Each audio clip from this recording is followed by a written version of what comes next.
You are listening to Sunday with Sonali, Season 2.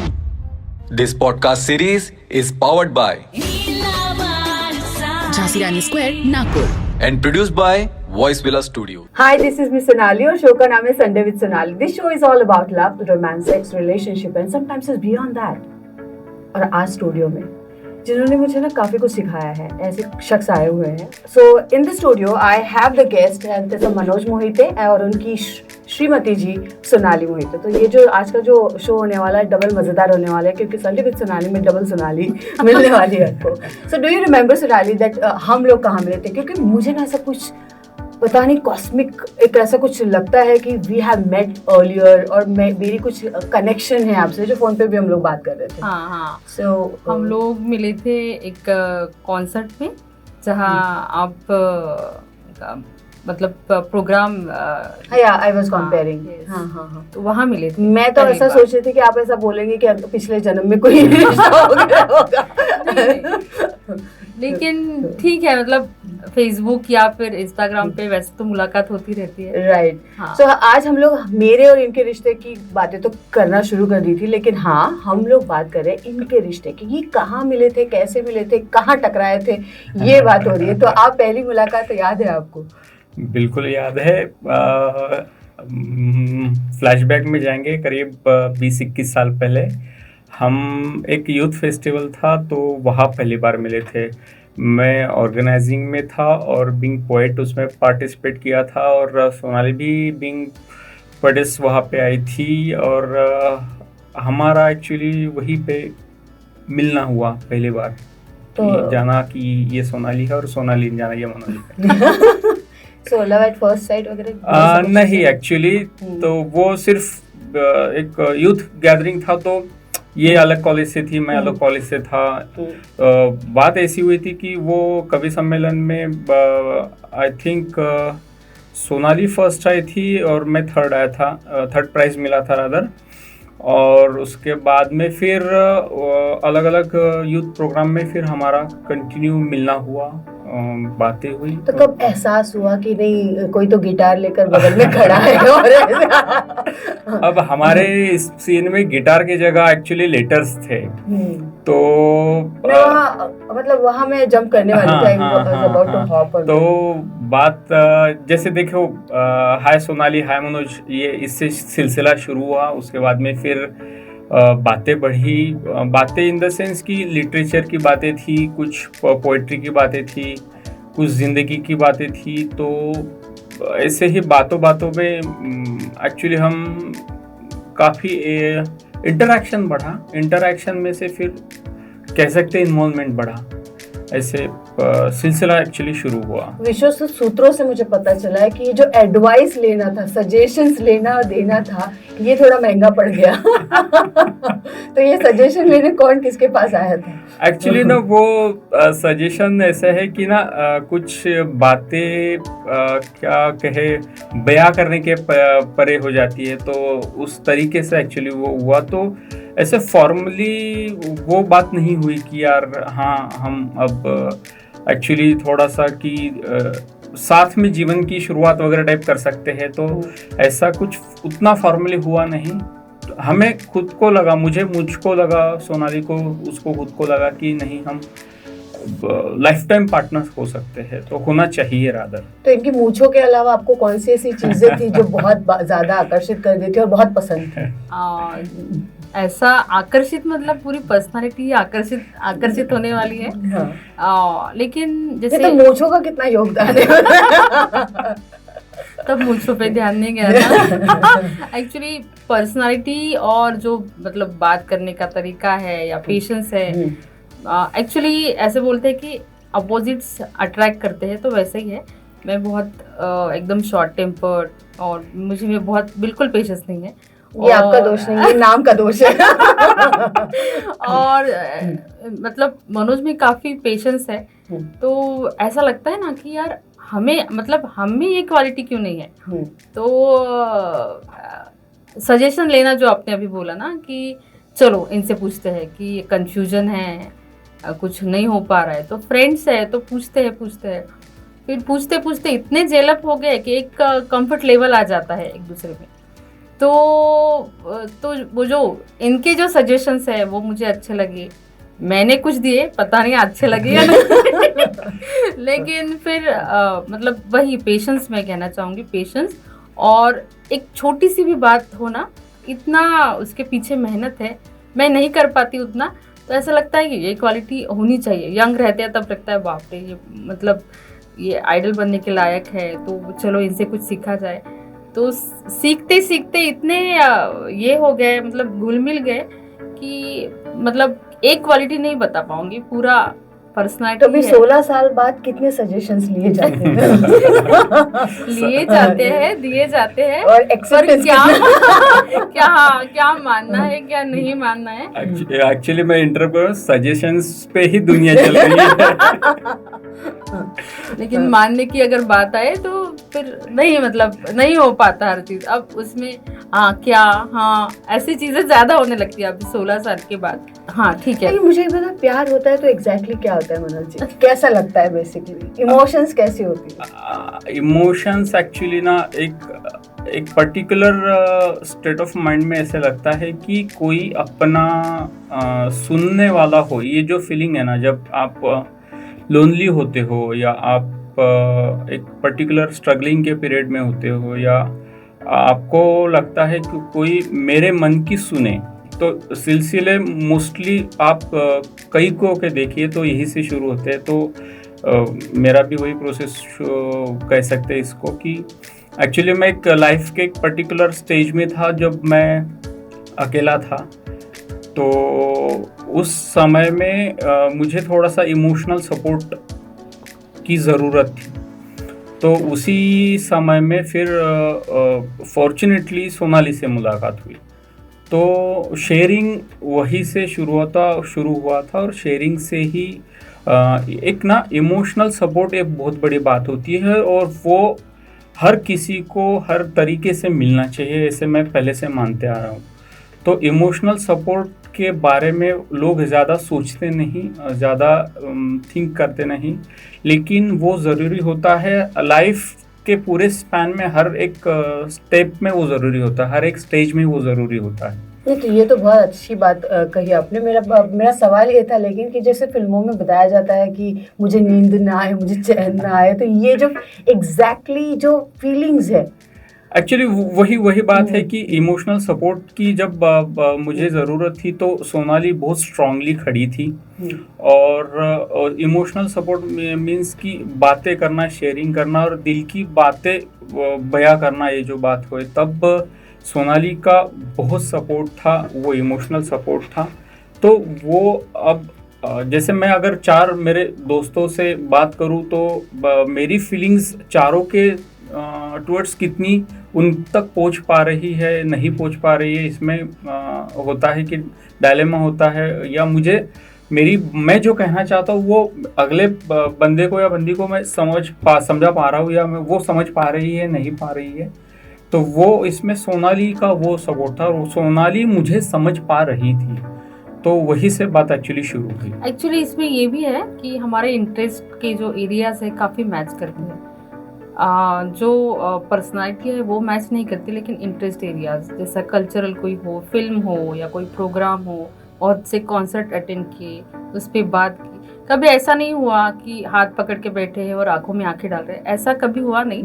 मतलब अलग ही maturity level थी, मतलब एक जो रहता ना 16 साल 18 साल का, वैसा नहीं था, जेल अप हो गए थे। तो आप कितने साल के थे जब आपको पता चला कि नहीं हम इश्क में गिरफ्तार हैं? आई थिंक 24-25 हाँ 24-25। तो वही था। और अपना एक करियर का तब ये रहता है कि जैसे बोलते कि मैं क्या करूँगी, अरे मुझे समझ नहीं आ रहा है। तो एक सपोर्ट तो रहता ही है, मतलब घर वालों को हम पूछते ही है, लेकिन एज ए फ्रेंड मनोज ने भी काफ़ी हेल्प की। जैसे मैंने बोला कि एकदम सुलझा हुआ इंसान, मतलब यहाँ नहीं जाना है, यहाँ नहीं जाना है, बस यहाँ जाना है, तो यहाँ ही देखना है।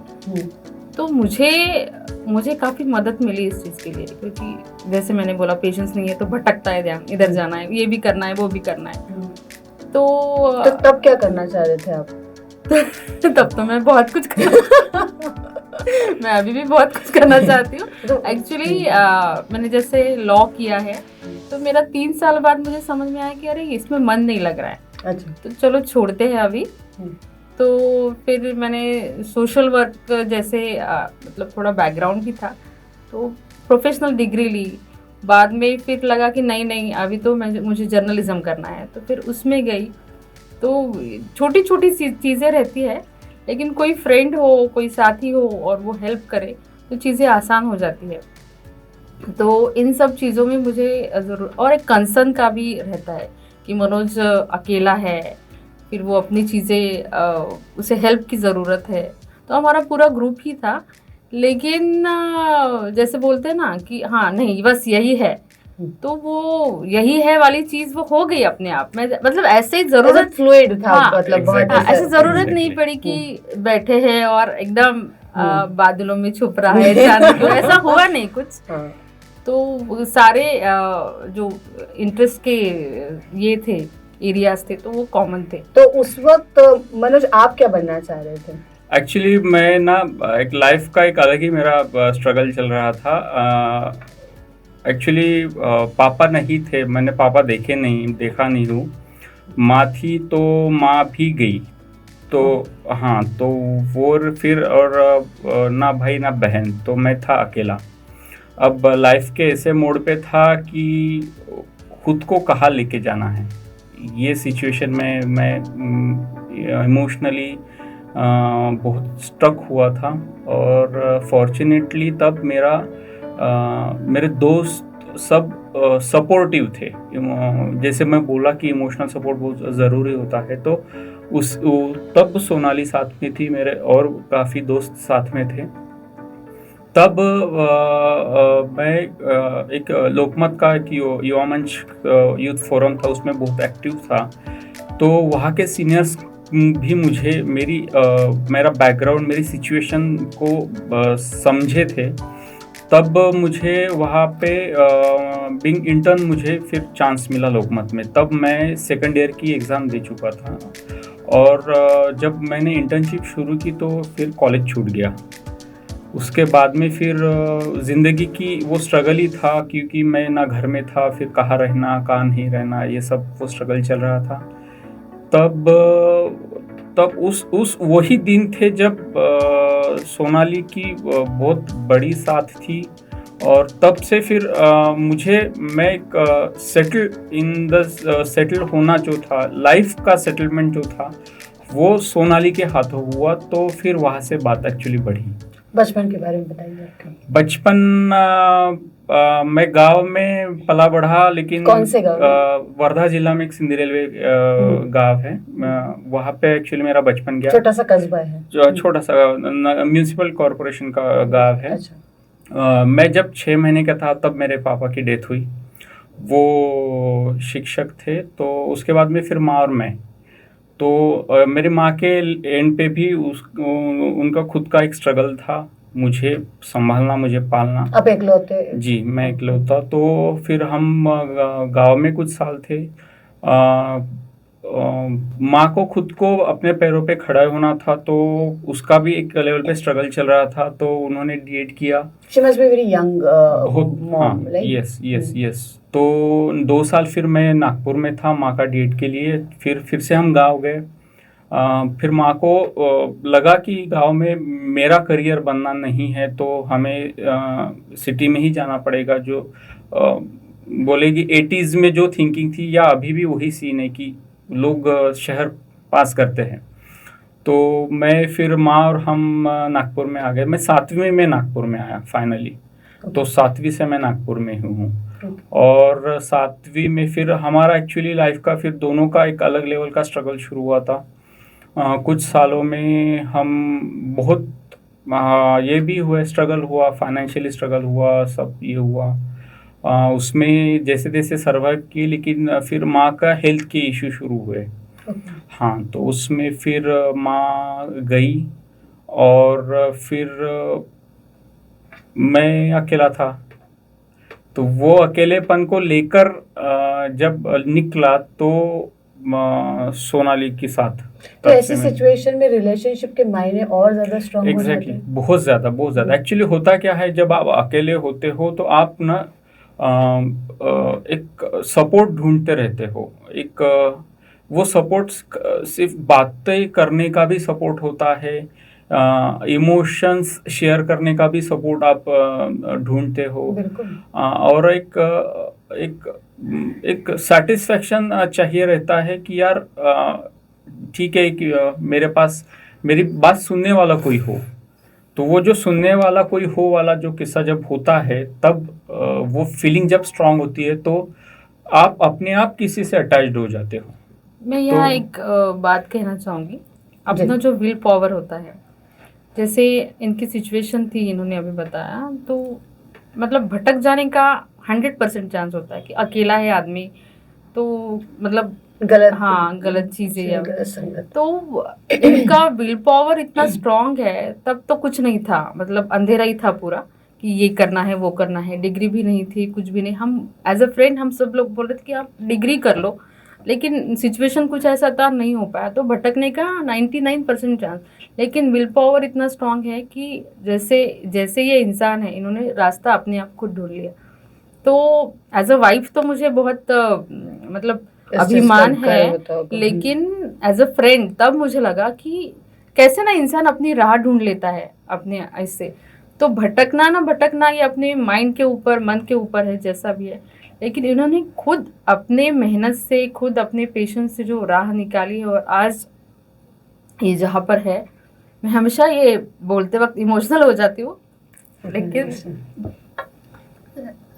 मुझे अभी भी लगता है कि मतलब ऐसी जो क्वालिटीज है, एक मिनट, तो ये क्वालिटी जो है, मुझे अभी भी लगता है कि इनको जितना मिलना चाहिए था ना, अभी तक मिला नहीं है। और कई बार ऐसे होते हैं कि ये जैसे है, काफ़ी चीज़ें बोल नहीं पाते। तो जैसे आजकल है कि जेलसी है, कुछ कंपटीशन है, इनको लोग समझ नहीं पाते हैं।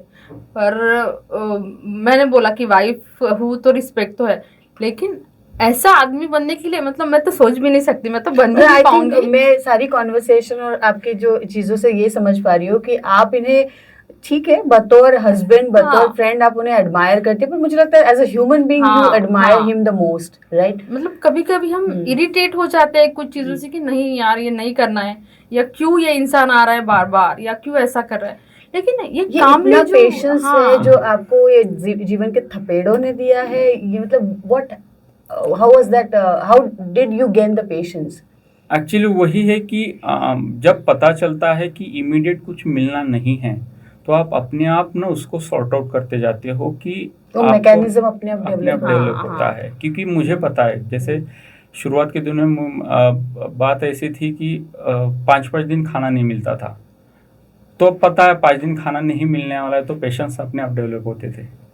तो वो ऐसे बहुत सारी बातें, जैसे 4 साल हम अंधेरे में रहे, इलेक्ट्रिसिटी घर में नहीं थी, तो मुझे पता है अभी अंधेरे में ही करना है, पढ़ाई अंधेरे में, मेरी 10वीं वैसे की, तो पता है कि ये मुझे एक्सेप्ट करना है। तो उसमें मैं क्या बोलूँ, ज़्यादा कुछ कर ये होने वाला नहीं है। वो सिचुएशन को आप एक्सेप्ट करते हो, तो फिर एक्सेप्ट करने के बाद में आप उसका सोल्यूशन ढूंढते हो। आप एक्सेप्ट ही नहीं करोगे तो सोल्यूशन ढूंढोगे कहाँ से? बहुत ही बेहतरीन। वही बात होती है। और अभी भी जब कोई सिचुएशन आती है तो गर्व नहीं है, मतलब प्राउड फीलिंग तो है, लेकिन गर्व नहीं है किसी चीज़ का कि ऐसे इससे मैं गुजर चुका हूँ। तो हाँ, मैं तो अब बहुत, अभी चीज़ें काफ़ी बेहतर हो गई। बेहतर क्या, बहुत ही मतलब बेस्ट हो गई है चीज़ें।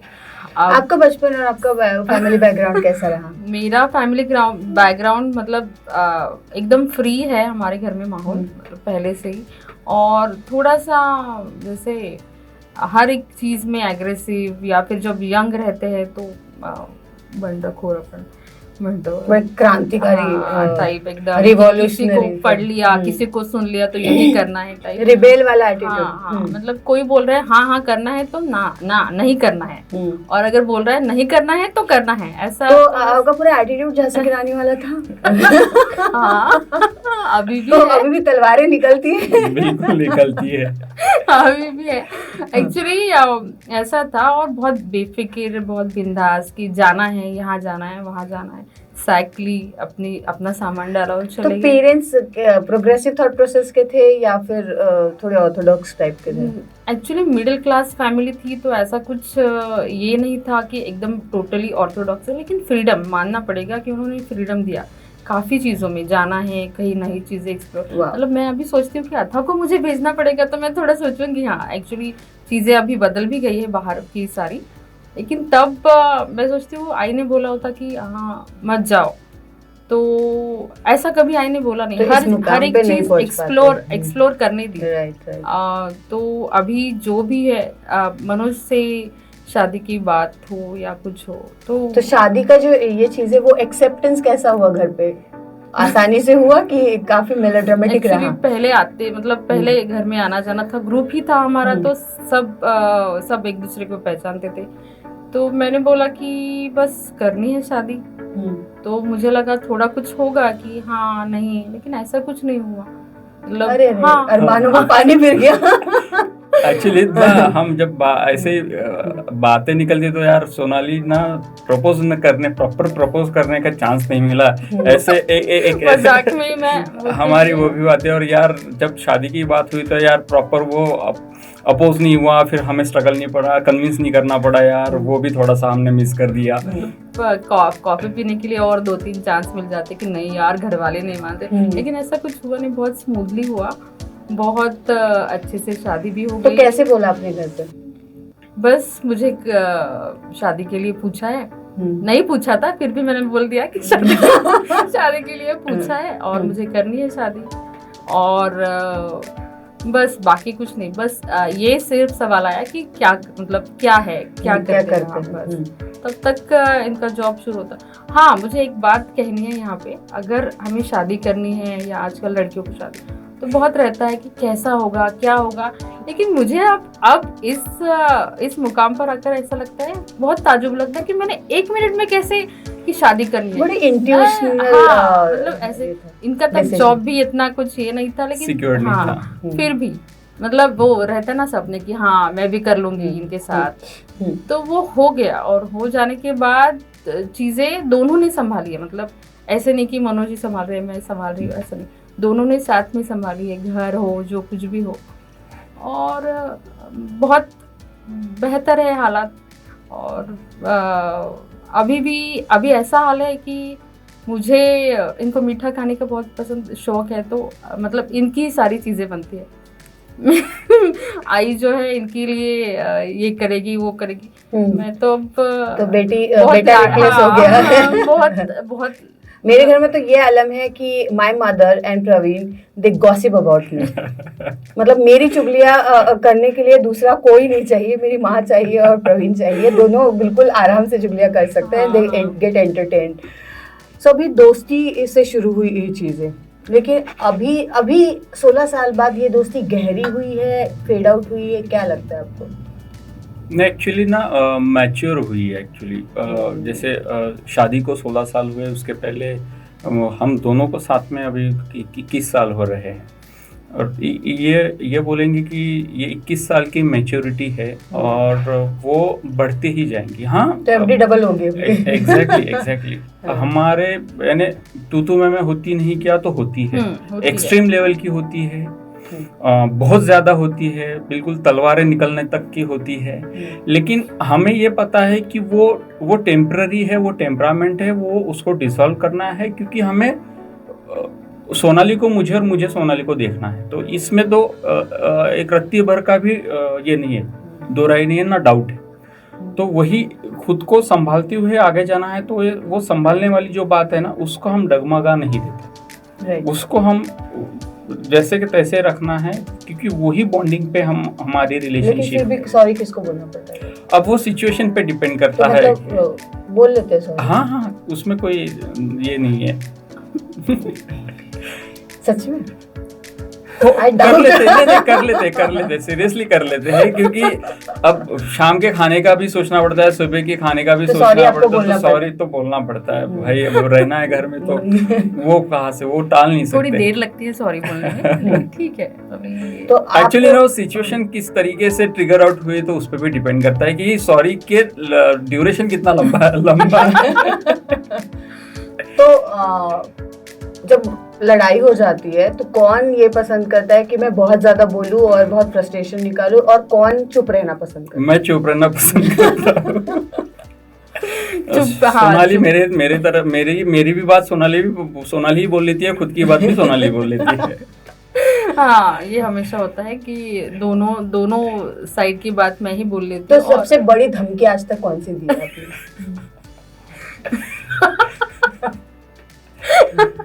धमकी ऐसे नहीं, बस मैं नहीं दी नहीं, एक्चुअली क्या है, धमकी नहीं, सिर्फ इतना कि मैं बात नहीं करूंगी। और पूरे दिन भर, एक बार मैंने पूरे दिन भर बात नहीं की थी, एक्चुअली बात करे बगैर मैं रह नहीं पाती। तो एक पूरे दिन भर बात ना करना, यही मेरे लिए वो मुझे पता है कि ये बिना बात करे रह नहीं सकती, तो फिर मैं भी ये सोचता हूँ कि कितना इसको खींच लूं। तो और मैं भी मतलब मुझे भी सॉरी बोलना ही पड़ता है कभी कभी, क्योंकि लेकिन मैं पसंद नहीं करती बोलना। अब क्या करें, बोलना पड़ता है। महिलाओं के मुंह में सॉरी अच्छा भी नहीं लगता, honestly it doesn't suit to women actually. Sorry इतना खूबसूरत चेहरा और सॉरी बोले, बिल्कुल भी नहीं। मैं नहीं चाहती कि ऐसा बोले और ऐसा हो, मैं इसके सख्त खिलाफ हूँ। Well, you're working in a newspaper at very responsible position, right? तो बहुत सारा सोसाइटी के तरफ भी मैंने देखा है, क्योंकि मैंने भी साथ में काम किया है। तो क्या प्रेशर्स और उसके वो प्रेशर्स, वो जो ऑड आवर्स है, नाइट शिफ्ट है, इन सारी चीज़ों पर, रिलेशनशिप पर कोई असर पड़ता है क्या? एक्चुअली हमारे सिचुएशन में वो नहीं होता है, क्योंकि सोनाली को पता है कि मेरा जॉब प्रोफाइल इस तरीके का है, और सोनाली वो मेरे फील्ड से कुछ साल खुद ने भी वो फील्ड में काम किया है, तो उसे भी अंडरस्टैंडिंग है। पर आपको लगता है कि अगर दोनों के बीच में अंडरस्टैंडिंग नहीं रहे तो प्रॉब्लम होता है? हो सकता है। So how do you see your job and how do you see working in a established newspaper? Actually बहुत बड़ी अपॉर्चुनिटी थी 11 साल पहले। एक्चुअली जैसे मैंने कहा कि लोकमत से मेरी शुरुआत हुई, तो वो मेरा इमोशनल सपोर्ट वो लेवल पे भी था, और मुझे सेटल करने में लोकमत का बहुत बड़ा हाथ है, और उसके बाद में मुझे इन्हांस करने में महाराष्ट्र टाइम्स का हाथ है। 11 साल पहले जब मैं महाराष्ट्र टाइम्स में ज्वाइन किया था, तब एक थोड़ा सा इमैच्योरिटी थी, फ्रैंकली कहूँ तो। लेकिन जब एक साल बढ़ते गया, रिस्पॉन्सिबिलिटी समझती गई मुझे एक्चुअल करना क्या है, तब समझ में आया कि नहीं, बहुत सारा एक्सप्लोर करने का चांस है, और वो एक्सप्लोर करना चाहिए। ये एक्सप्लोरेशन था खुद को मैच्योर करने का, बिंग राइटिंग के पर्सपेक्टिव में, या एनालिसिस के पर्सपेक्टिव में, या फिर प्रोडक्ट यानी न्यूज़पेपर किस तरीके से रीडर तक जाना चाहिए उसके पर्सपेक्टिव में। तो ये काफ़ी सीखना था। आपका जॉब प्रोफाइल भी बता दीजिए, क्योंकि you are working on a very responsible position at Maharashtra Times. मैं महाराष्ट्र टाइम्स में बिंग न्यूज़ एडिटर काम करता हूँ। मेरा जॉब प्रोफाइल न्यूज़ एडिटर का है, और ये काम इस तरीके का है कि जैसे हर एक न्यूज़पेपर में जैसे रिपोर्टर होते हैं, जो न्यूज़पेपर का फेस होते हैं, तो रिपोर्टर जो न्यूज़ लाते हैं, या जैसे विदर्भ महाराष्ट्र या कहे फिर नेशनल इंटरनेशनल लेवल की, तो ये सारी न्यूज़ ये हमारे डिपार्टमेंट में आती है। इस न्यूज़ का एनालिसिस करना, एडिटिंग करना और प्रोडक्ट तैयार करना, न्यूज़पेपर फुल डिज़ाइन करना विद एडिटिंग, वो मेरा डिपार्टमेंट का काम है, वो मैं सुपरविजन करता हूँ। एक सवाल, पता नहीं ये सवाल कैसा है, but still I wanted to ask you कि does really content impact the relationship and the societal structure? हाँ, बिल्कुल करता है, क्योंकि ना लोग पढ़ते हैं ना, तो जो पढ़ते हैं उसको खुद का एक एनालिसिस करते हैं। वो कितना इन डेप्थ होता है वो उस व्यक्ति के नेचर पे होता है, लेकिन एनालिसिस होता है। वो जो भी पढ़ेगा उस सिंपली एक लव स्टोरी अगर कुछ वर्स्ट कंडीशन में अगर गई है, उसका रूट वर्स्ट कंडीशन के टुवर्ड्स गया है, तो उसका भी एनालिसिस करेंगे, और एक हैप्पी एंडिंग होता है तो रीडर उसका भी एनालिसिस करता है, और वो एनालिसिस खुद से रिलेट करता है। आप जुड़ी है साहित्य, कला और मनोरंजन क्षेत्र से भी, right? You are working for drama sector वगैरह, तो मुझे अक्सर लगता है कि पहले जो फिल्में थी वो एक फैमिली सेटअप की फिल्में बनाई जाती थी, राइट। तो हमारा फैमिली का स्ट्रक्चर भी उस तरह से रहता था। अब हमारे जो फिल्मों का या ड्रामा का जो थॉट प्रोसेस है और प्रेजेंटेशन है वो भी बहुत कुछ बदल गया। तो बोलते ऐसा है कि real life is inspired by real life और real life is inspired by real life. जब हम रिलेशनशिप और इस तरह के स्ट्रक्चर को देखते हैं तो आपकी क्या विशेष टिप्पणियाँ आती है? रिलेशनशिप, कोई भी रिलेशनशिप हो, अंडरस्टैंडिंग तो मस्ट है, मतलब चाहिए ही चाहिए। और एक ऊपर एक नीचे ये तो होगा ही, लेकिन मतलब पता होना चाहिए कि सामने वाला जो है, जैसे मैंने अभी बोला, अभी इन्होंने ये अपनी न्यूज़पेपर की अभी बात की और इनका जो प्रोफाइल है, इनका जो शेड्यूल है, तो जैसे मुझे कभी कभी लगता है यार कितने देर हो गए फ़ोन पर ही, मतलब इनकी ये मीटिंग चल रही है, वो मीटिंग चल रही है। लेकिन जब ये एक छोटा सा आर्टिकल हो या कोई न्यूज़ हो, तो एक वर्ड के लिए जब ये मेहनत करते हैं ना, जब ढूंढते हैं कुछ, और लगता है कि यार ये वर्थ है, मतलब ऐसा इरिटेट नहीं होती मैं आजकल कि चलो बहुत। तो पहले इस बात से इरिटेशन होता था, थोड़ा सा होती थी कि क्या है, मुझे बोलना है, मुझे बात करनी है। लेकिन अब एक उम्र भी है, मैच्योरिटी भी है, अंडरस्टैंडिंग टुवर्ड्स वर्क ज्यादा बढ़ गया है और हम उनके प्रोफाइल को ज्यादा समझने लगे हैं। So this was the very happy go lucky relationship, but life तो आपकी भी इतनी आसान नहीं रही है। चैलेंजेस तो बिल्कुल 100% आकर उन्होंने दरवाजा नॉक जरूर किया है और आपने उसे हैप्पीली वेलकम करके सोल्यूशन दिया है। सो ये डेफिनेटली सोनाली के सपोर्ट के वजह से, उनके साथ के वजह से हुआ। So but what were the challenges after marriage? Actually देखिए, अब जब एक हस्बैंड वाइफ की एक न्यू जर्नी शुरू होती है तो बेसिकली घर कैसे संभालना यहाँ से शुरुआत होती है। तो जब आप ना कुछ महीने, कुछ साल आपको अपना being husband wife routine set करने में जाते हैं, ये बहुत लोगों का ऑब्जर्वेशन होगा। एक्चुअली ये ऑब्जर्वेशन ये हर एक के साथ होता है, लेकिन लोग इसको माइन्यूटली देखते नहीं है कि आपका ना डे शेड्यूल फिक्स होने से लेकर बहुत सारी छोटी छोटी बातें होती है, लेकिन वो मैटर करती है, लेकिन हम निगलेक्ट करते हैं। तो शुरुआत वहाँ से होती है कि आपका being husband wife routine set होना, आपके जॉब, अब दोनों जॉब कर रहे हो तो उनका दोनों का खुद का रूटीन और घर का सब रूटीन सेट करना। वहाँ से फिर एक में से कितना बातें होती है, कितना बोलना होता है, रादर देन सब्जी क्या बनाई और आज खाने में क्या बनने वाला है। इसके अलावा आप कितनी बातें करते हैं, अलग अलग सिचुएशन को कैसे एनालिसिस करते हैं, वो भी काफ़ी मायने करता है। हम ये सोचते हैं कि आप ना थोड़ा सा घर गृहस्थी के परे की भी बातें आप अगर एक मिक्स से शेयर करते हो तो आपका खुद का एक अंडरस्टैंडिंग बढ़ते जाता है और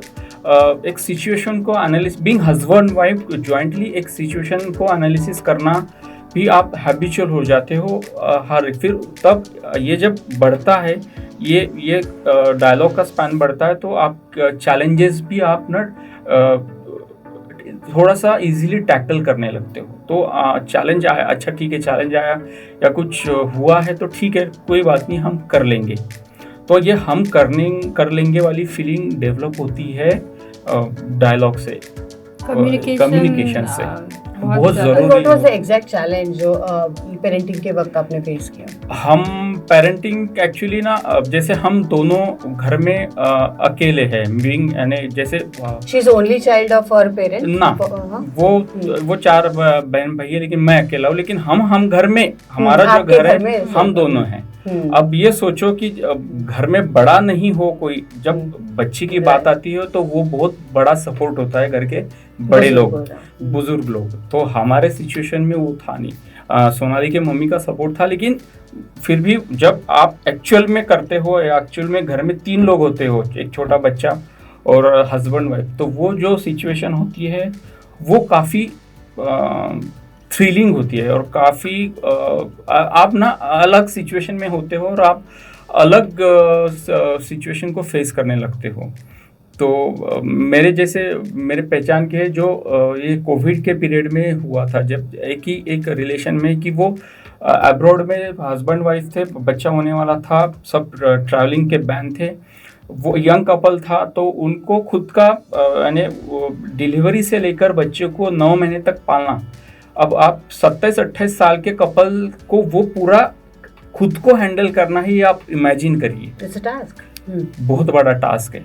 उन्होंने वो जब प्रेगनेंसी शुरू हुई तो उसके पहले उन्होंने सोचा भी नहीं था कि हमें खुद को इस सिचुएशन में इस सबसे जाना है, क्योंकि अदरवाइज फिर लड़की की यानी वाइफ की माँ आती है या फिर हस्बैंड की माँ आती है, तो एक वो बहुत बड़ा सपोर्ट होता है। तो ऐसे सिचुएशन हमें बहुत सारे दिखे, हम उनसे बात किए। सेम थिंग विथ एडॉप्शन के बारे में भी हम दोनों ने काफ़ी लोगों से इंटरेक्शन किया, क्योंकि सोनाली सोशल फील्ड से बिलोंग करती है, तो हमने शुरुआत में बहुत सोशल एक्टिविटीज़ भी की थी। श्रद्धानंद पेठ के अनाथालय में हमने वहाँ के बच्चों के लिए वर्कशॉप्स किए थे। तो एडॉप्शन इस सब्जेक्ट को लेकर हम काफ़ी पॉजिटिव है।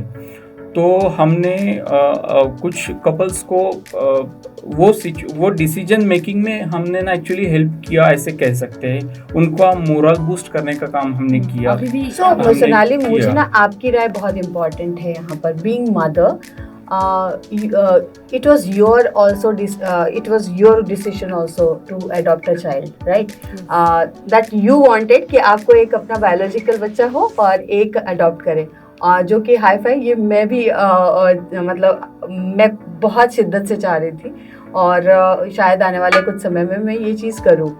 एंड दैट टू ये चीज़ मेरे दिमाग में बचपन में आई। एक कहानी मैंने आपको मैंने सुनाई भी थी। तो 7th स्टैंडर्ड में हमें एक लेसन था, और लेसन का नाम था दैट्स बेस्ड ऑन तरबूज के ऊपर कलिंगड, ज्याला मराठीत कलिंगड म्हणतात।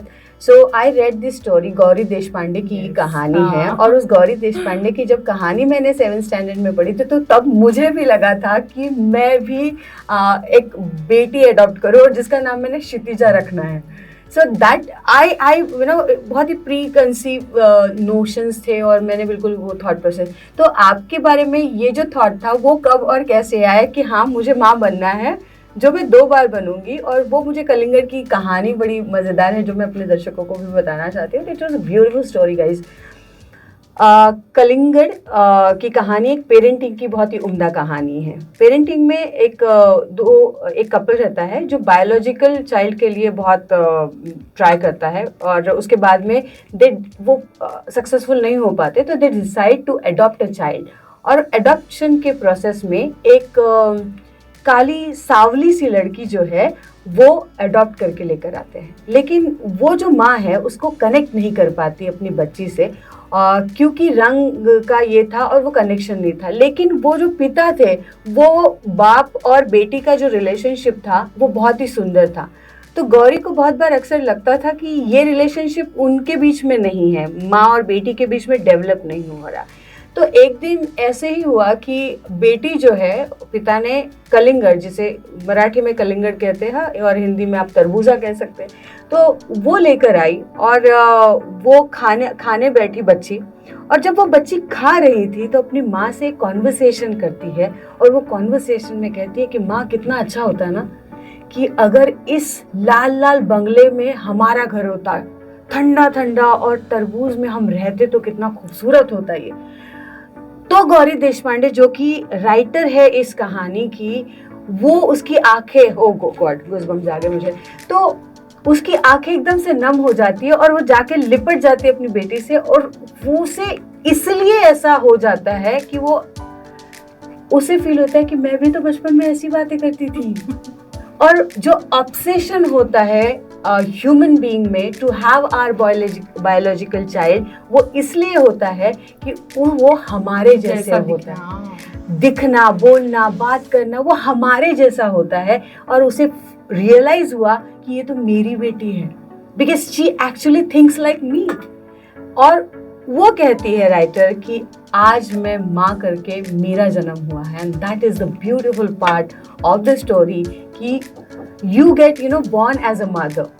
मुझे लगता है माँ और बाप का मतलब वो भी पैदा होता है, वो भी एक जन्म लेता है at certain events or situation. Sonali, back to you. When did you find that you born as a mother? बाप रे, मुझे तो हर पल ही महसूस हुआ एक्चुअली. जैसे डिसाइड किया कि एक बायोलॉजिकल चाइल्ड हो और एक अडॉप्शन से, तो लेकिन अथा लाइफ में आने के बाद मुझे किसी भी चीज की, मेरे को ना वो चीज पता करने में इंटरेस्ट है कि अथा को कैसे आई. अथा आपकी जिंदगी में बताती हूँ. अथा आने के बाद मुझे किसी चीज की जरूरत ही अभी भी मतलब महसूस नहीं हुई. मतलब एक्चुअली जैसे डिसाइड किया, बहुत हैप्पी थे. क्वेश्चंस थे जैसे नॉर्मल इंसान के मन में होते हैं कि कैसा होगा, क्या होगा, कैसी प्रोसेस होगी. जो कंसर्न था एक दूसरे में शेयर कर रहे थे कि हाँ अच्छा होगा ना. लेकिन मैंने जो बोला ना सोनाली, मेरे हिसाब से कोई भी चीज़ करनी हो ना तो इंट्यूशन बहुत काम में आता है. जैसे मनोज और मेरा रिलेशनशिप है या अथा का लाइफ में आना हो, एक प्रोसेस रहता है. तो बहुत टेंशन में थी, बहुत कई सवाल थे जैसे नॉर्मल इसमें रहते. लेकिन जिस दिन सवेरे नींद से उठे, अथा का फोटो देखा और बस कि ये अपनी बच्ची है, ये मतलब हम दोनों के लिए है, तो बस वो शुरू हो गया प्रोसेस कि कब आएगी. उसके बाद से आज तक मतलब जो भी है, कभी भी ऐसा ख्याल नहीं आया कि कोई अंतर है, कुछ नहीं. मेरी ही कॉपी है. मतलब अगर तुम उससे बात करोगी, मनोज कुछ हो जाए तो बोलते हैं हाँ, अथा जवाब देती है तो मनोज बोलते हैं हाँ सोनाली. जैसे मैं बात करती हूँ तो सारी चीजें मतलब अरे ये माझ्यासारखं बोलते हैं, मतलब ऐसा हो जाता है कि अरे ये तो मेरे जैसे ही कर रही है, मैं भी बचपन में ऐसा करती थी. तो ये इतनी रिलेट होती है ना चीजें कि वो मतलब वो फोटो अभी भी है मेरे पास. जब भी कभी देखूं तो जैसे अभी बोला ना गूज़बम्प, तो मुझे भी होता है कि बाप रे कैसा पल था वो कि सारी चीजें एकदम धड़ाम से बदल गई और दूसरा ऑप्शन, दूसरी चीजें, मतलब वो पल ही ऐसा था, सारी चीजें चेंज हो गई. कभी सोचा ही नहीं कि ऐसा और कुछ चाहिए या कुछ चाहिए. और एज अ मदर जैसे मुझे बोला तो अथा जब पहली बार आई मेरे पास, मैंने लिया अथा को, तो वो पूरा ऑब्जर्व कर रही थी सब कुछ. करली बाल थे, बड़ी बड़ी आंखें. तो कितनी बड़ी थी अथा? अथा 3.5 months थी. तो सारी चीज़ें वो देख रही थी अलग अलग, यहाँ से वहाँ. तो मैंने बोला यार मैं इतनी चुलबुली हूँ, मेरी बच्ची इतनी शांत कैसे. लेकिन जैसे ही वो चलने लगी, क्रॉल करने लगी, चलने लगी और बोलने लगी, मैंने बोला ये मेरी बच्ची है. बिल्कुल मतलब रुकती नहीं है और सारी चीज़ें मैच करती थी. अरे मैं भी तो ऐसे ही करती थी. मतलब अभी बड़े होने के बाद मनोज बोलते कि अरे ये तो तुझ्याच सारखं बोलते, ये तो तुझ्याच सारखी रिएक्ट होते. तो मतलब इतना ये है कि कुछ अलग तो मुझे फीलिंग अभी तक आई नहीं और मुझे नहीं लगता है आएगी. और हम दोनों को काफ़ी लोगों ने आज तक कांटेक्ट किया है कि कैसे करना है, क्या करना है, और कंसर्न्स, काउंसलिंग. तो मैं मजाक में इनको बोलती भी हूँ चलो काउंसलिंग शुरू करते हैं, क्योंकि मैं इस बात को बिल्कुल मानती हूँ कि you are the role model to new parenting age. और जिस तरह से आपने, that was the reason that I wanted you to come on my show for this podcast, because आपने पेरेंटिंग की नई परिभाषा भी डिफाइन करी है. एक्सेप्टेंस विद ग्रैटिट्यूड, हैप्पीनेस, वो बहुत इम्पॉर्टेंट है वो चीज़ों के लिए. आपको क्या लगता है बीइंग फादर, क्या चेंजेस हुए? क्योंकि मुझे लगता है एक बेटी जब आती है ज़िंदगी में, वो पिता को ज़्यादा इम्पैक्ट करती है, वो उसकी लाइफ बहुत बदल देती है. और मजाक में मैं भी कहती हूँ इस तरह से कि अगर पिता को सुधारना है तो बेटी सुधार सकती है. बाकी उसकी आदतें, छोटी छोटी आदतें जो चीज़ों है, उसके लिए तो बाप के लिए बेटी काफ़ी है. बिल्कुल. एक्चुअली अथा जब 6 महीने की हुई तो मैंने मेरे पापा को, मैं जब 6 महीने का था तब मैंने खोया था, तब उनकी डेथ हुई थी. तो जब अथा 6 महीने की हुई थी तो उस दिन की उस दिन मैं अलग ही इसमें था कि देखो कैसे ना, मैं 6 महीने का था तब मेरे पापा की क्या फीलिंग हुई होगी या क्या क्या उन्होंने एक्सपीरियंस किया होगा, वो मैंने उस दिन एक्सपीरियंस किया। और ना वो बहुत एक्चुअली न बयां नहीं कर सकते ऐसी वो फीलिंग थी मेरे लिए कि हाँ, ये दिन था जब मैंने मेरे पापा को खोया था। तो आज मैं वो खुद को उनके शूज़ में खुद को मेरे पैर रखकर मैं सोच रहा था, मैं इमेजिन कर रहा था। तो जैसे सोनाली ने बताया कि जब अथा हमारे लाइफ में आई तो काफ़ी चीज़ें बदल गई, यानी हम बदल गई। क्योंकि एक्चुअली हम कहते हैं जब अथा भी 7 साल के तो हम भी 7 साल के हुए एक्चुअली। वो पेरेंटिंग का भी बिगिनिंग था, वो पेरेंटिंग का भी जन्म होना था।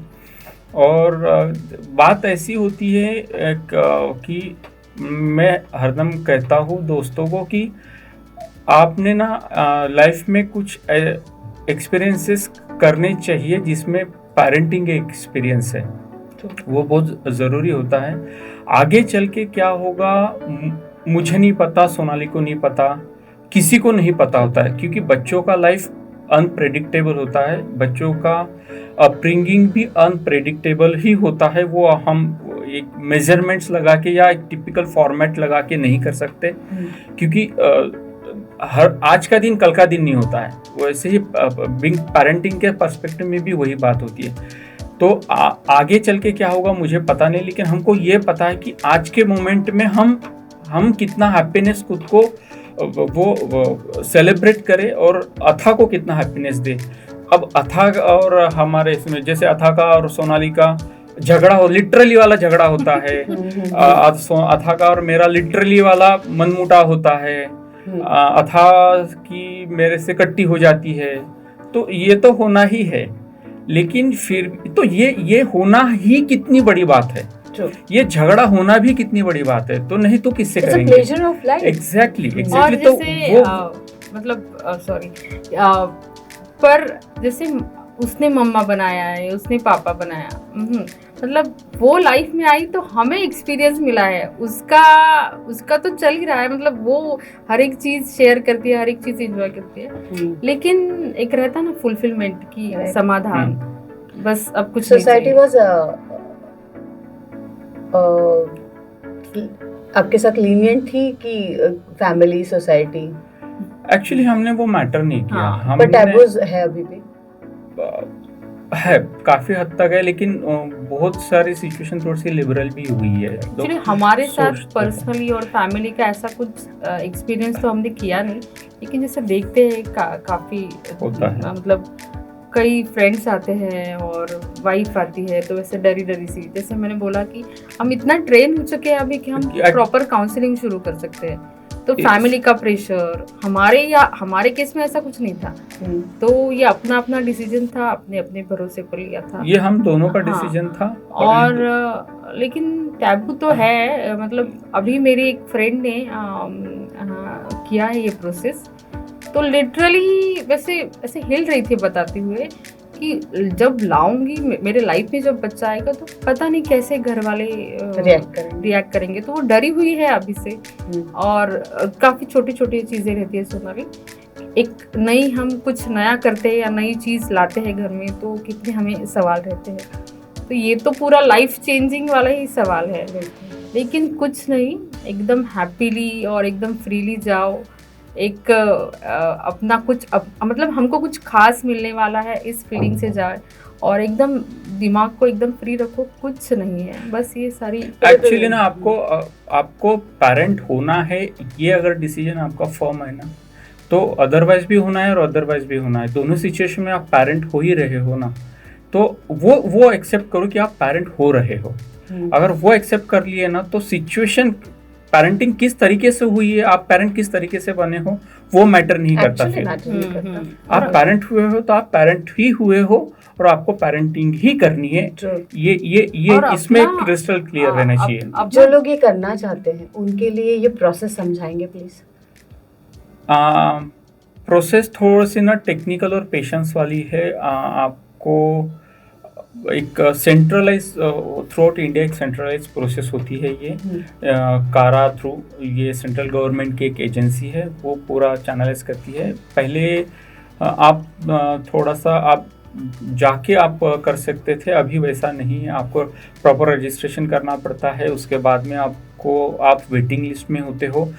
अब आप यकीन नहीं करोगे कि वेटिंग पीरियड 2-2 साल का होता है, इतना डिमांड है, यानी इतनी लोगों को बेबी चाहिए।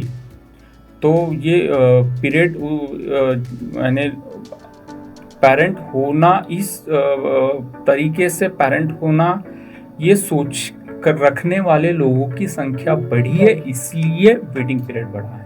ये बहुत पॉजिटिव बात है। और पैसा बहुत चाहिए, ऐसा कुछ है? बिल्कुल बहुत बोला जाता है कि नहीं बिल्कुल आपकी फाइनेंशियल मैं वही बात कह रहा हूँ कि हर कैटेगरी, हर इकोनॉमिक कैटेगरी का हस्बैंड वाइफ पेरेंट होता है, उसी तरीके से हर इकोनॉमिक कैटेगरी का हस्बैंड वाइफ पेरेंट हो सकता है।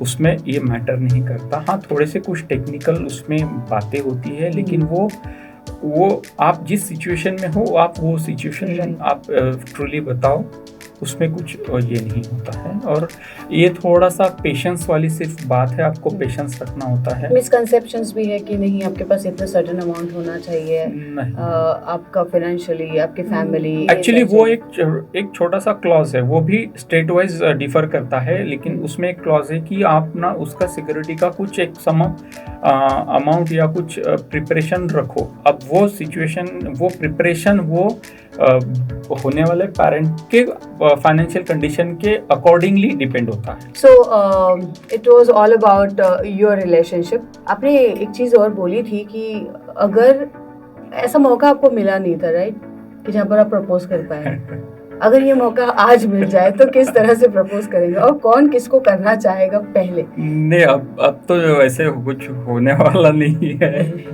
लेकिन स्टिल जब कभी झगड़ा नेशन वांट्स टू नो। जब कभी कुछ झगड़ा हो जाए या जैसे मैं चिड़चिड़ी हो गई हूँ, तो अथा घर के गार्डन में से एक फूल लाती है और कहती है कि बाबा नींव पे बैठ जाओ और एक फूल दो और कहो कि मैं तुमसे प्यार करता हूँ, और तो मम्मा खुश हो जाएगी। तो यही हमारा इसी में हमारा मतलब प्रपोजल का आ गया है। और अगर एकदम फॉर्मली कर दिया, एकदम दे दिया और बोल दे नहीं शर्माओ थोड़ा सा पापा, शर्माओ थोड़ा सा, और तो मैंने भी पहले इसमें नहीं गुलाब लेना है, 2-3 बार ऐसा करके गुलाब लेना है। तो वही प्रपोजल हो गया हमारे लिए कि beautiful and cutest proposal. Honestly ये पूरे यूनिवर्स का एकदम क्यूटेस्ट प्रपोजल है। स्टिल आज अथा भी चाहती है कि अगर पापा एक बार अगर इस तरह से बोले प्रपोजल शादी के लिए, तो कैसे बोलेंगे भी? कुछ नहीं, एकदम फॉर्मल तो होगा एक्चुअली। यही यही कर देंगे कि चलो शादी कर लेते हैं। हाँ, मुझे भी करनी है। मुझे भी करनी है, मुझे भी एंजॉय करना है शादी में। अपनी शादी में एंजॉय नहीं कर पाई तो मुझे भी करना है। और ये बात होती है कि यार एक बार ना वो जब हमारी शादी हुई ना एक्चुअली, तब थोड़ा सा ना प्रेशर में, क्योंकि प्रिपरेशन था, ये सब करना था, घर का सेटलमेंट था, तो वो बहुत favourable situation, physically favourable situation ही थी। तो जैसे तैसे हो गई। अब ऐसे हुआ था, हम बोलते भी यार एक बार ना थोड़ा सा रीटेक में एक बार शादी कर लेनी चाहिए, थोड़ा समय निकालो, जरूर बुलाना। हमें जरूर बुलाना। और अथा की तरफ से हाँ आई बाबांच्या लग्नाला यायचं। So that's a beautiful closure.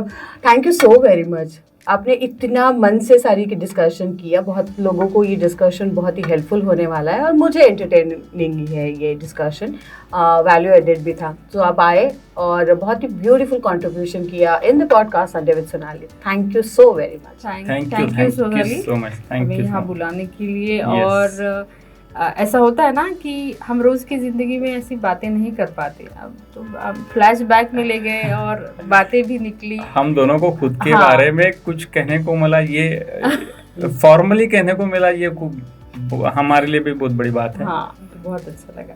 Thank you so very Thank much. you. Thank you. So this show is all about love, romance, sex, relationship, and sometimes it's beyond that. आज आपको पता चल गया what is that beyond that. Today I had a beautiful couple, Sonali and Manoj. So keep watching Sunday with Sonali. अगले वक्त ऐसे ही couple के साथ में ऐसे खूबसूरत कहानी के साथ जरूर मिलूंगे। Thank you so very much. Subscribe जरूर करना फीमेल प्लानिट को। You are listening to Sunday with Sonali, Season 2. This podcast series is powered by Jhansi Rani square Nagpur and produced by Voice Villa Studios.